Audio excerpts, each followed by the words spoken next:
And now to party politics. Following the recent suspension and counter-suspension of PDP party leaders, Chairman of PDP Governors Forum, Bala Mohammed, says the crisis has been resolved and that the suspended National Working Committee members have been called back. Governor Mohammed spoke to newsmen earlier today at the private departure lounge of the Nnamdi Azikiwe Airport in Abuja.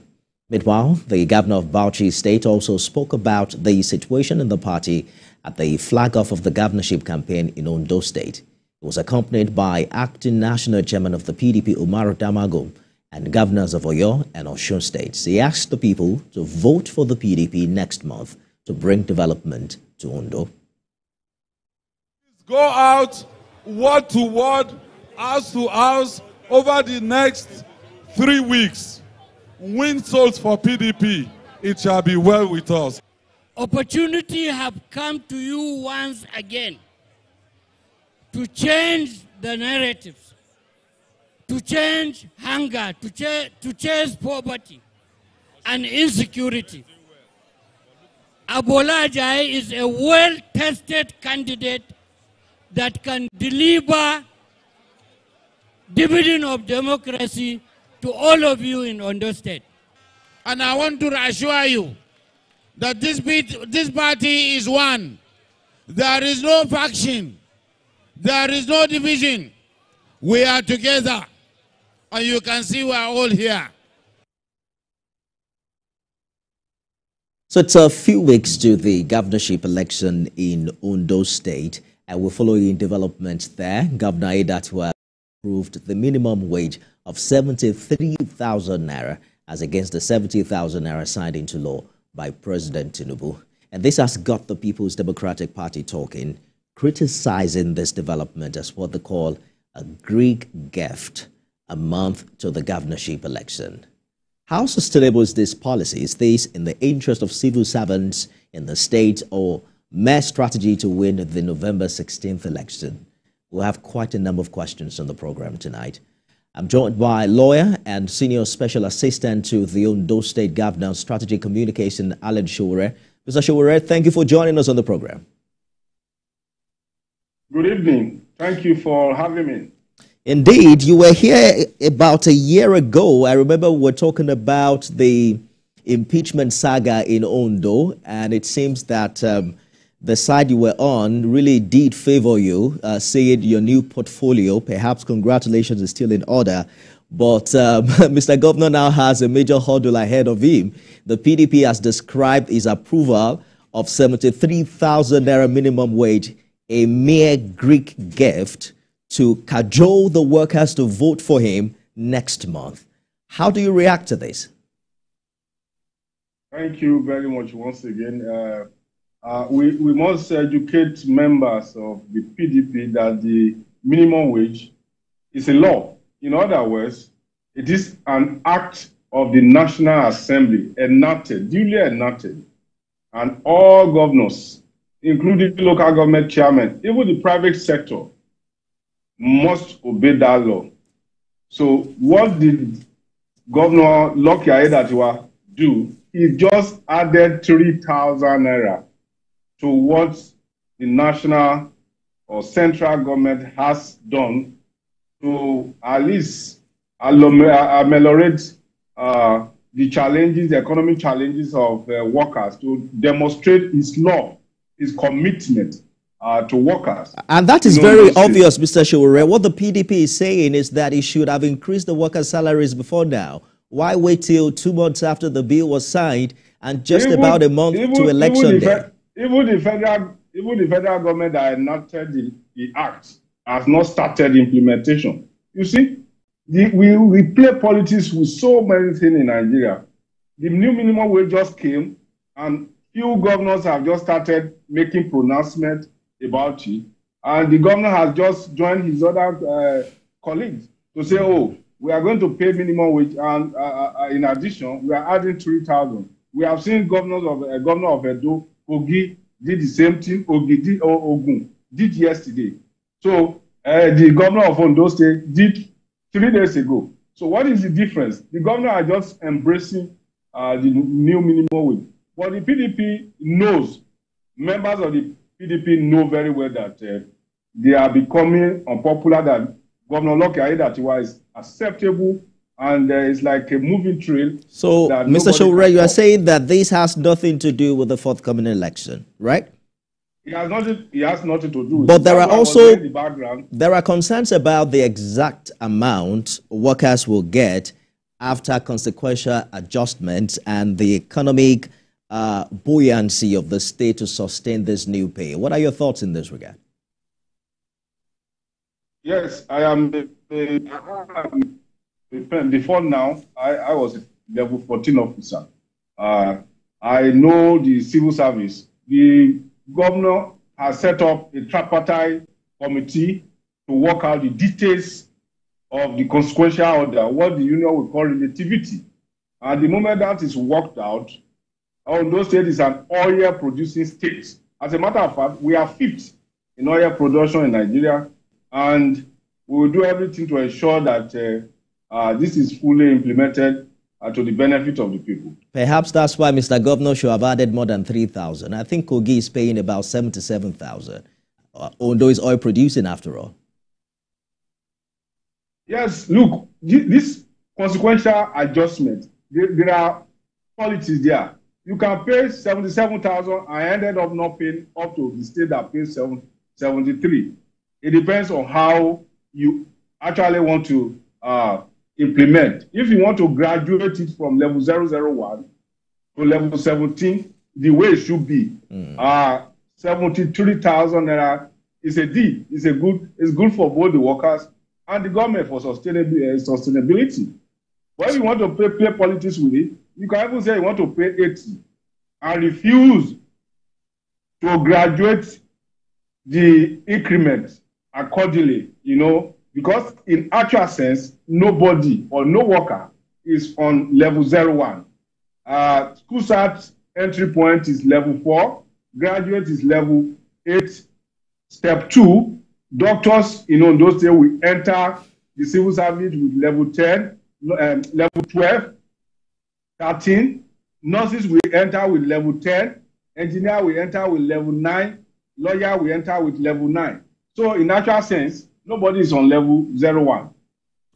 So the state government is willing and ready to graduate what is called relativity, the consequential adjustment. Well, I guess we'll wait to see how that eventually play out. So you're saying Mr. Governor has not done this because of election, but he also appointed 344 personal assistants. That has set tongues wagging for a while now. Many say the appointment is excessive, especially when you consider the current economic difficulties, rising food prices, fuel costs, and what have you.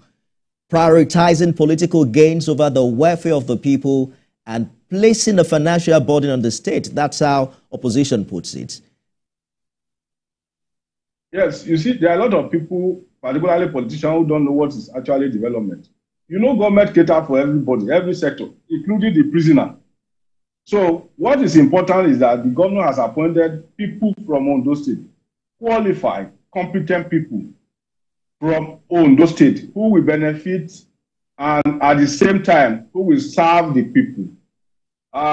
In Ondo State, we have 18 local governments. During Agagu, it was just 10 commissioners. Amimiko came, he expanded that to 22. When the late governor came, he expanded the cabinet to 18. So what the governor has done, the incumbent governor, Lucky Aiyedatiwa, we have 203 wards in those areas. I said, okay, let each of the wards have sense of governance. Let there be presence of governor in each of the wards. So he appointed aides from each of the wards. Because one of the major challenges we have as a country is that we have a governed territory. We have part of our state, part of our nation that do not have governance presence. So the governor has expanded governance to the grassroots. And that is the people have embraced that. So it is not for economic gain. Because even for the pensioners receive salary, workers receive salary, even traders in Ondo State, they receive loan. Governor Lucky Aiyedatiwa is running an all-inclusive government. But Nobody, no demography. Beyond just appointing no people, Mr. Sowore, the concern is, what are they doing? Do they have portfolios now? Of course now. Of course, let me tell you, some of these appointees, some of these appointments are for government agency department that revenue driven. In other words, they generate revenue for the state. So you need leadership for proper driving of the state policy. But so you also agreed that there's a political undertone to this, right? We are all political animals. That's for the fact that you appoint people from each of the wards of the state is political. If you do not, it is equally political. Because that means that you want to marginalize some people. So it's equality, it's inclusivity, it is all embracing.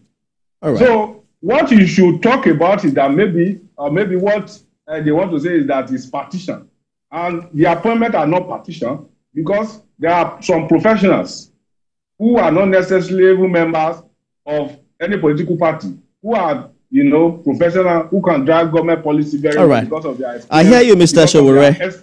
The PDP has called this a desperate attempt by Mr. Governor, who they say is afraid of losing the upcoming election, and that attention should be focused on reducing the size of his administration and focus on cutting wasteful expenditure. We're going to talk more about these issues, but that will be after this break. Stay with us, everyone.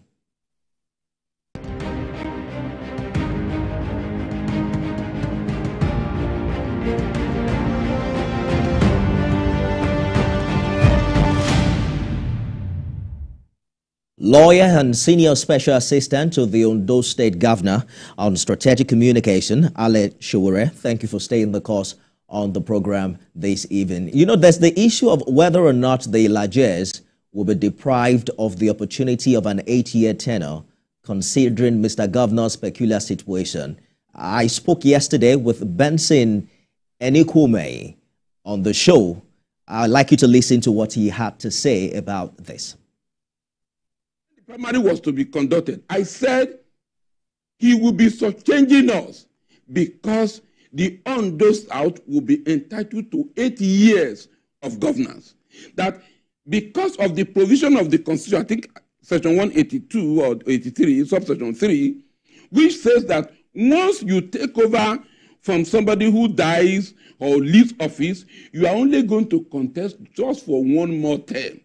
I said for us in Ondo South, we don't deserve just 4 years. As a result, one, he will not earn my support. That if he's a statesman, he should allow somebody else who can spend 8 years for us. That was my ground against him. Some would say that it is not a matter of quantity of time, but quality of the quality we have received for these 10 months is sufficient enough for the people of Ondo State to cast the man out. What has he done with over 100 billion naira he has earned since December till date? What has he done? Nothing, absolutely nothing. Rather, what we see is the bus stop that Mimiko did during his tenure. He now goes ahead to paint them and then put his picture. Nothing. Mr. Sowore, we're going to talk about whether Governor Aiyedatiwa has done anything with the 100 billion, according to Mr. Benson. But I'd like you to speak as a lawyer. How do you interpret that provision of law? Can Mr. Governor run for a second term? Thank you very much. You see, many a time, politicians do make this mistake to arrogate the power of God to themselves. In Ondo State, in the history of Ondo State, only one governor has spent 8 years. That is Dr. Olusegun Mimiko. Agagu was re-elected for the second time. He didn't finish his term. 6 years, appeal call in Benin, tackling. The late governor, Rotimi Akeredolu, was re-elected for the second term. Unfortunately, towards the tail end of the 7th or 6th plus year, he died. So why are politicians playing God? At the beginning of the Bola Ahmed Tinubu administration, judges were to retire at the age of 65. But when he came, the law was amended. And now judges can now live up to 70 years before they retire from office. So who says that the Constitution of Nigeria cannot be amended? Or maybe it will be amended Okay, before, so as we stand now with the current constitution, Governor Aiyedatiwa cannot run it for a second term. That's what you're saying, right? I am coming there. No, because you're not answering the question now. We're running out of time. Okay, even the current term that is spent is going to 8 years, 1 year plus another 4 years. That's 5 years, 4 years, 13 months. 5 years plus another 3 months. Ajasi spent only 4 years. And he made the difference. All the governors that came after him, they have not been able to raise his achievement in Ondo State. So it is not how long, but how well. All right. But even as a lawyer, I am telling you that, of course, the Constitution has said that any governor that complete the tenure of a deceased this cannot recontest. But that is being tested in the law court. Okay. And the court has said they can contest. I think I hear you, and I understand you clearly, but allow me to jump in for time's sake. There's another issue that involved you directly. My guest yesterday raised the allegation of high-handedness of the Ondo State government under the Lucky Aiyedatiwa administration as regards the use of the Democracy Park for campaign purpose by the opposition. Listen to him. An application to government that the Democracy Park, which is used for campaigns, that place should be used. And we applied. They said we should pay 10 million naira for that purpose. We did ask them, provide the account where we will pay this money. I tell you, just on Saturday, there was a denial that we can't use the place. From where? From government, from the APC-led government. Even Akeredolu at that time, when he was in power, if people apply, other parties, we say, oh, well, it is our common heritage. You can make use once you pay the necessary fee. In this one, we are willing and ready to pay the necessary fee. The government of Governor Lucky Aiyedatiwa, APC-led government, refused us. Well, huge allegation you're making. We probably will have to hear from the side. No, the SSA, to get that side of the story. The SSA to the governor, my younger brother Allen Sowore, confirmed it. He said, "Oh, maybe some other persons applied, maybe not, and all that." Applied late. For Mr. Sowore, fingers are pointed directly at you. Yes. They say you are not releasing venues for PDP. What's happening? Thank you very much. You see, we have to be truthful. This is what happened. And I'm happy that Barrister Eniku, very senior law colleague, did confess that they have not paid. Because here in Ondo State, the picture they painted was that they have paid. In Ondo State, we have facility that generate revenue. It is given out on the basis of first come, first serve. And I will give you an example. In August, the governor himself started a program called Night of Praise. He used the dome. By September, when the governor wanted to use the dome again, the arrangement was not made on time. And somebody else has paid for that Friday, last Friday of the month. The governor had no option because there's strict compliance to the rule of first come, first serve. The governor had no option rather than to use town hall.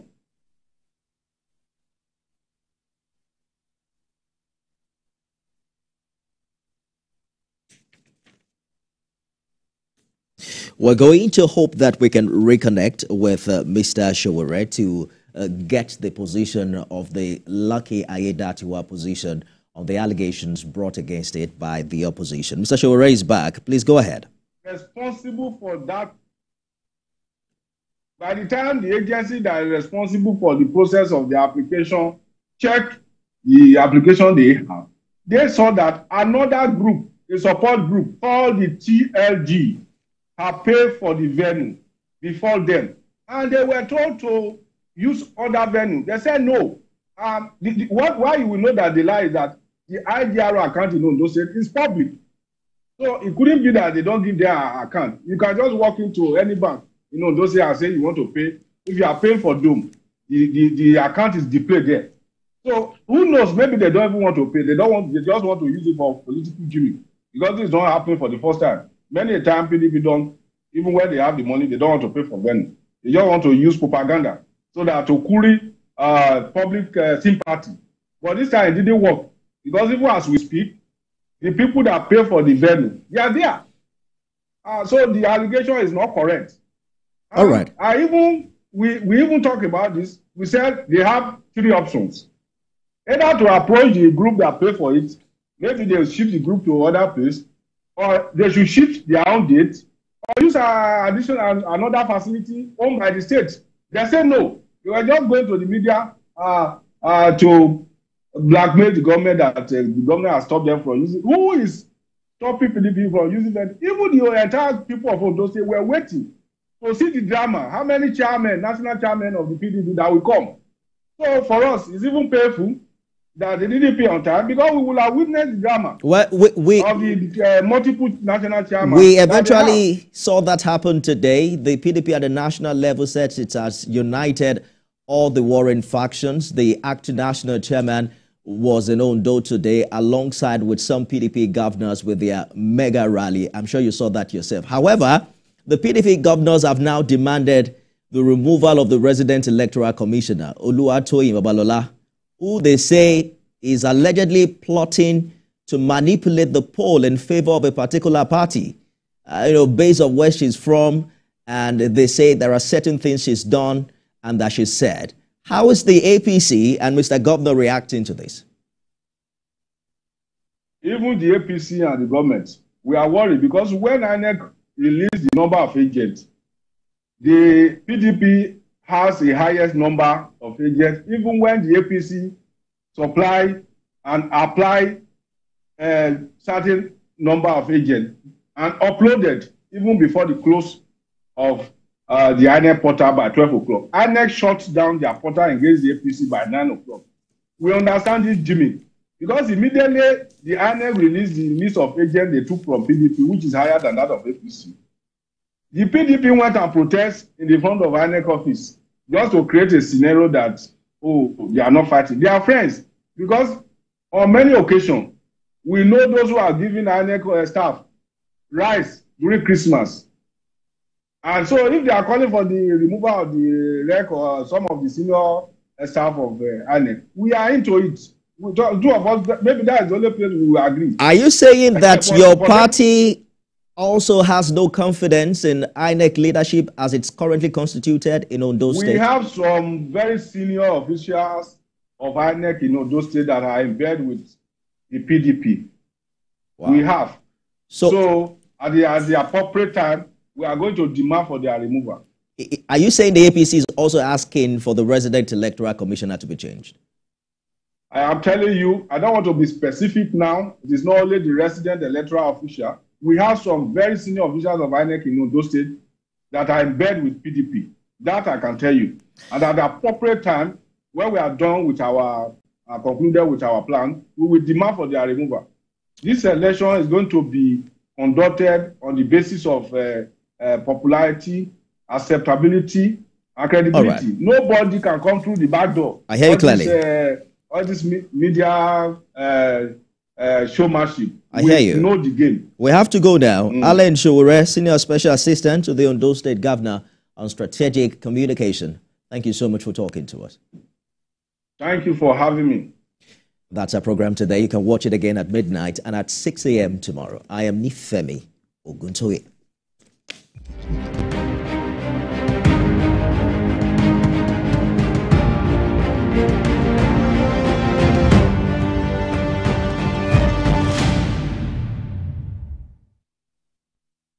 The following is a paid presentation by ShopX TV. Are you tired of spending countless hours